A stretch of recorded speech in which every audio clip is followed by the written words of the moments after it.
O Ministério da Infraestrutura planeja realizar a privatização do Porto de Santos até o final de 2022. Mas já para 2020 estão previstos leilões de arrendamento de 2 terminais do Porto de Santos. Essas privatizações, no entanto, podem enfrentar resistência política no Congresso. Nós vamos conversar sobre o tema com a presidente da Frente Parlamentar em Defesa do Porto de Santos, deputada Rosana Vale, do PSB de São Paulo. O Palavra Aberta tem produção da TV e da Rádio Câmara. Bem-vinda, deputada Rosana. Obrigada, Regina. É um prazer estar aqui, ainda mais para discutir um assunto tão importante, que é o Porto de Santos, responsável por 30% da balança comercial brasileira, o maior porto da América Latina. Sim, eu queria que a senhora explicasse para a gente por que o governo pretende começar a privatização pelos portos, qual é o maior gargalo desse setor. Então, o governo, o ministro da Economia, anunciou um pacote de privatizações e nesse pacote está incluída a Codesp, Companhia Docas do Estado de São Paulo, que administra o Porto de Santos. Então, há um consenso no governo de que o porto precisa ser privatizado. Mas eu defendo, como presidente da Frente Parlamentar, que atua no Porto de Santos, como filha de estivador, como uma jornalista que viajou para mais de 15 portos no mundo, eu defendo que isso precisa ser discutido com os trabalhadores, com os empresários e com a sociedade. Porque o porto, na verdade, já passou por uma grande transformação.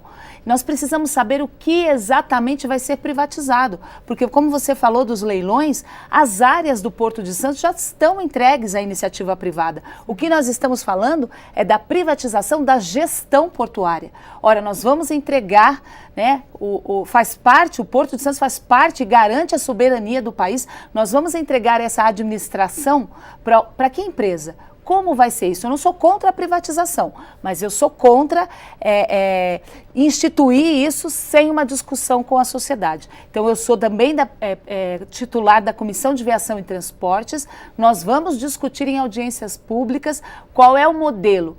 Antes de se falar em privatização, nós temos que descobrir a descentralização, a profissionalização, temos que descobrir qual é o melhor caminho. Uma eficiência na administração. Exatamente, temos que tornar uma administração técnica, que é o que os empresários e os trabalhadores da região portuária de Santos reivindicam há muito tempo. Não é possível que as decisões do Porto de Santos sejam centralizadas aqui em Brasília. A cidade... Decisões mais políticas do que técnicas. Exato. Haja visto que a gente vem aí de décadas de indicações políticas, de presidentes presos de Codesp. Eu, como jornalista, já vi mais de 15 presidentes passarem pelo Porto de Santos. Alguns não sabiam nem o que era um porão de navio. Então, não é isso. Antes de se falar em privatização, nós temos que ver o que impede a eficiência do Porto de Santos, né? O fim das indicações políticas, uma profissionalização. Uma empresa pode ser uma empresa estatal e ser eficiente, desde que seja encarada com a meritocracia, né, com uma gestão técnica. É isso que nós queremos discutir.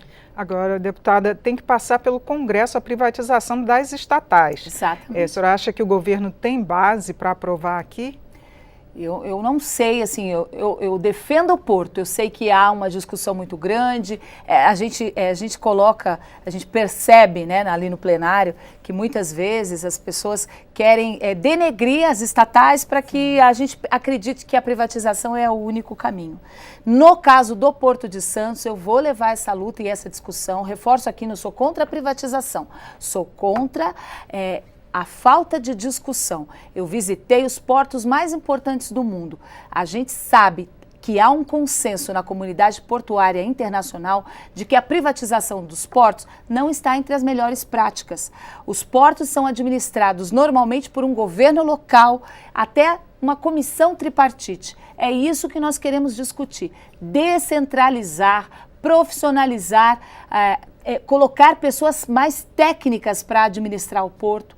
Por que nos outros países essa administração dá resultado e no Porto de Santos a única saída é a privatização? Sendo que o porto já está privatizado. As áreas já... terminais já... Exato, as áreas já estão entregues à iniciativa privada. Nós estamos falando da administração de um condomínio que movimenta 30% de todos os produtos, né?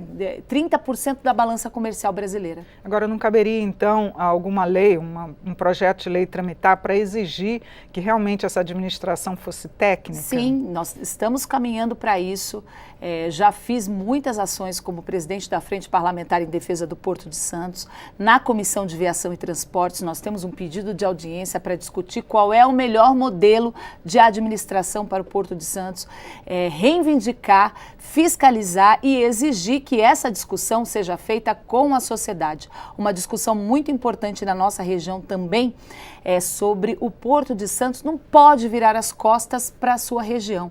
Em todos os portos do mundo há uma relação de porto-cidade. A Baixada Santista tem o ônus de ter o porto. Nós queremos o bônus.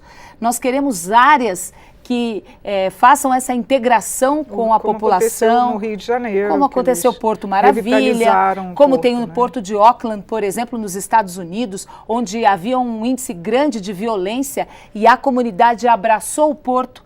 Hoje é uma área de lazer e entretenimento ali, a própria população criou um outro olhar sobre o porto. E é isso que eu reivindico como jornalista e agora do outro lado, né, como parlamentar, quero para o Porto de Santos. Eu sou filha de estivador, eu cresci nesse ambiente portuário e vou lutar para que a comunidade seja ouvida da região, para que os trabalhadores sejam ouvidos e que não seja uma decisão de cima para baixo, mas que a gente chegue a um consenso. Deputada, muito obrigada por seus esclarecimentos aqui no programa. Eu que agradeço. Obrigada.